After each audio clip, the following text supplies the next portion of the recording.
नमस्ते दोस्तों, आज हम बात करेंगे भारत के सबसे बड़े और प्रसिद्ध त्योहार दिवाली के बारे में। दिवाली, जिसे दीपावली भी कहते हैं, अंधकार पर प्रकाश की विजय और अच्छाई पर बुराई की जीत का प्रतीक है। ये त्योहार पूरे भारत में बड़े ही धूमधाम से मनाया जाता है और इसके पीछे कई कहानियां जुड़ी हुई हैं। दिवाली का जिक्र सिर्फ रामायण में ही नहीं, बल्कि महाभारत, देवी लक्ष्मी की पूजा और अन्य पौराणिक कथाओं में भी मिलता है। ये त्योहार केवल उत्सव ही नहीं बल्कि हमारी संस्कृति और परंपरा का एक अभिन्न हिस्सा है। भाग 1, भगवान राम की वापसी। सबसे पहले बात करते हैं भगवान राम की। कहा जाता है कि अयोध्या के राजा दशरथ के पुत्र भगवान राम जब 14 वर्षों के वनवास से लौटे थे, तब अयोध्या वासियों ने खुशी में अपने घरों को दीपों से सजाया था और ये दीप जलाकर उन्होंने अंधकार को दूर भगाया और यह पर्व तब से हर वर्ष मनाया जाता है। इसी कारण इसे दीपावली कहा गया, जिसका अर्थ है दीपों की पंक्ति।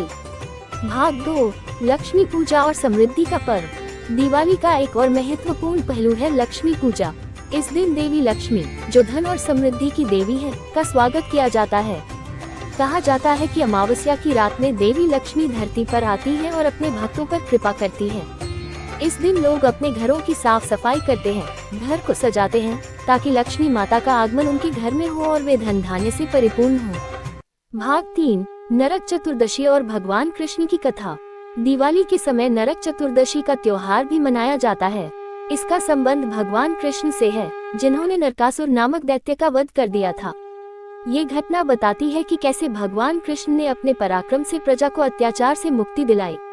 इसलिए नरक चतुर्दशी के दिन लोग स्नान करते हैं और अपने शरीर व मन को पवित्र करने का प्रयास करते हैं।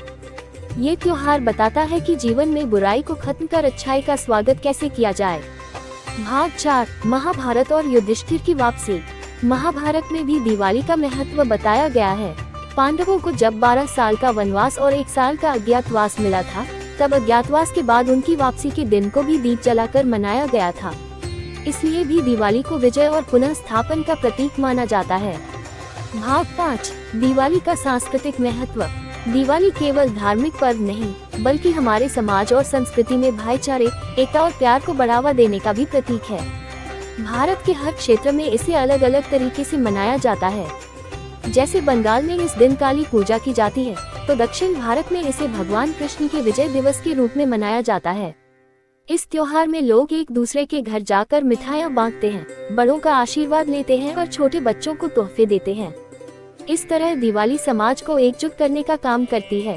भाग 6, पर्यावरण का ध्यान। दिवाली मनाते वक्त हमें इस बात का भी ध्यान रखना चाहिए कि पटाखों के कारण पर्यावरण पर बुरा प्रभाव न पड़े। इसलिए आजकल लोग इको फ्रेंडली दिवाली मनाने की कोशिश कर रहे हैं, जिसमें दियों और फूलों से घर सजाए जाते हैं और पटाखों की जगह शांति से त्योहार मनाया जाता है। यही संदेश है दिवाली का, अंधकार को मिटाकर जीवन में खुशियों की रोशनी फैलाना और सबके साथ मिलकर खुशियां बांटना। समापन। तो दोस्तों, यही थी दिवाली के पीछे की कहानियां और इसका महत्व। दिवाली हमें सिखाती है कि चाहे कितनी भी मुश्किलें क्यों न हो, अच्छाई की जीत हमेशा होती है। तो दोस्तों, उम्मीद करते हैं कि आज की यह जानकारी पसंद आई हो। अगर पसंद आई हो तो वीडियो को लाइक करें।